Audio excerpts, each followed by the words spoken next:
Everything all right back there, I Lieutenant? want to know why we're off course. Delay at Miami International. I'm gonna have to put her down right now. I don't think you understand the situation. We are the priority landing. Why don't you let me fly the plane, sir? This is no way to start out a season finale, Take this man back to his seat, please. I want you to get this back on course. but there's a major CSI Miami shootout happening on board a plane, leaving Sergeant Tripp with a nasty head wound. Well, you know, this season finale is really great. It's one of my favorites because of the action. It's one of the very few episodes where I get to do what I do best. I love makeup. I love prosthetics. And we have the best makeup artists in the business. And so I got to have a gash in this episode, and I was like a little kid, man.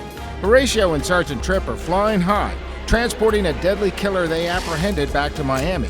But in the process, there's an ambush. We're bringing the prisoner back to Miami, but unbeknownst to us, he's got other plans, including being in cahoots, if you will, with the pilots and the crew staff.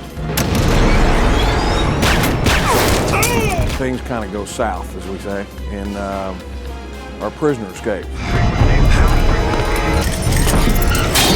We basically chase him the whole episode, and he's a bad dude. He's a bad dude. And we find out that what he's after is this big counterfeiting opportunity and probably $1 billion worth of banknotes. Along the way, a young girl is killed. Shut up! And then, kind of a wannabe that is connected to this man intrudes on the whole story and takes over, setting up a pretty scary ending in which two of the regulars are very harmed. You guys should put your seatbelts on. We're going to be landing soon. He's clearly very organized and connected, which makes him dangerous. And for him to stage this whole plane crash, it's pretty elaborate, so he's not going to go easily. Suddenly, the plane becomes a firing range inside, which at high altitudes isn't good for anyone.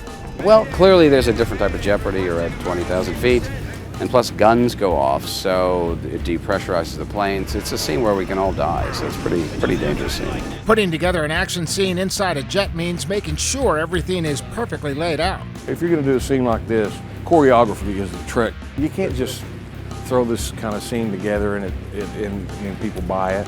It's got to work. Might be the longest rehearsal we've ever done in 9 seasons this morning. For the final scene in the finale, no one is saying much, but we can say this. It's one CSI in trouble and another CSI who's also in trouble trying to help the other one that's in trouble. So it's going to be a great ending, it really is. And it'll be a great opening for the season premiere next year.